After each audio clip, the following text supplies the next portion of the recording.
एक बार किशोरी जी ठाकुर जी से बोली हम बंसी बजाएंगे। जी बोले आप बंसी मत बजाओ। बोले क्यों? बोले बजेगी नहीं आप। किशोरी जी बोली अच्छा हमसे नहीं बजेगी। ललता विशाखा तुरंत आ गई, ये पहले आ जाए लड़वे लाल जी थे। काकई तुमने?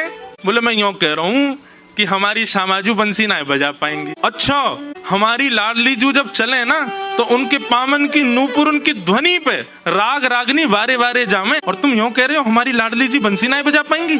चलो जल्दी अपनी बंसी दो, हमारी किशोरी जी बजाएंगी। अरे मैं कोई किशोरी जी पे संशय ना कर रहा हूँ, किशोरी जी पे कोई आक्षेप ना कर रहा हूँ, वो साक्षात संगीत स्वरूपा है, पर मेरी बंसी जे ना बजा पाएंगी। ललता जी बोली आज तो यही बंसी बजेगी, अब ही बजेगी और तुम्हारे सामने ही बजेगी, लाओ दो। ठाकुर जी बोले ना माननी बात, लो दे दो। हे लाडली जू आज दिखा दो यार, जो बहुत अपने आप को कुछ समझे बंसी बजावे और यूं सोचे कि या के आगे कोई ना है, आज आप बजाए दो, नेक दिखाए दो, अपना स्वर लगाए दो, यही को मूर्छित कर दी हूँ बंसी बजाए के। ठाकुर जी खड़े, हाँ श्री जी बजाओ, हमारा तो सौभाग्य कि हमारी बंसी आपकी सेवा में, पर मैं फिर कह रहा हूँ जी बजेगी नहीं। किशोरी जी ने अपने अधर पर वेणु धारण करके अपनी कोमल उंगलियों से छिद्रों को आच्छादित किया और जैसे ही प्राण पिरोए बस हवा ही हवा निकले, स्वर नहीं निकले। ललता विशाखा कह रही है अरे जल पिला गलो सुगो श्यामाजू को जल पिला दियो, लेकिन बंसी नए बजे। ठाकुर जी मंद मंद मुस्कुरा रहे। अब मैं कह रहा हूँ नए बजेगी मुंह वापस कर दो।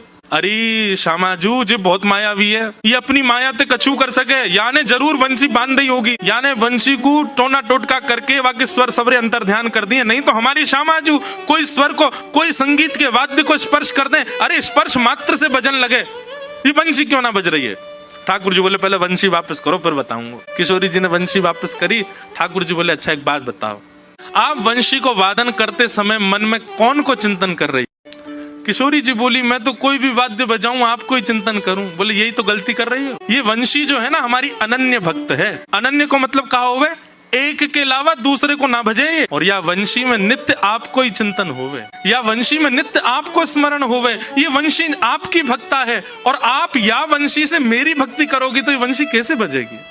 हे श्यामाजू आप नेत्र बंद करके अपनो ही चिंतन करो, मतलब अपने स्वरूप को ध्यान करो, जब आप अपनो ध्यान करोगी तब ये वंशी बजेगी, क्योंकि या वंशी में तो नित्य आपको ही गायन की हो जाए। किशोरी जी ने अधर पर वंशी रख के जैसे स्वयं को स्मरण किया, अपने रूप नक अपने रूप नेत्र आदि को स्मरण किया, अपनो ही स्मरण करके जैसे ही वंशी अधर पर धरी बिना फूंक के वंशी बजन लगी। किशोरी जी के नेत्र सजल है गए। आपकी या अनन्य प्रेम पे ही तो मेरा मन करे कि मैं वारी वारी जाऊं।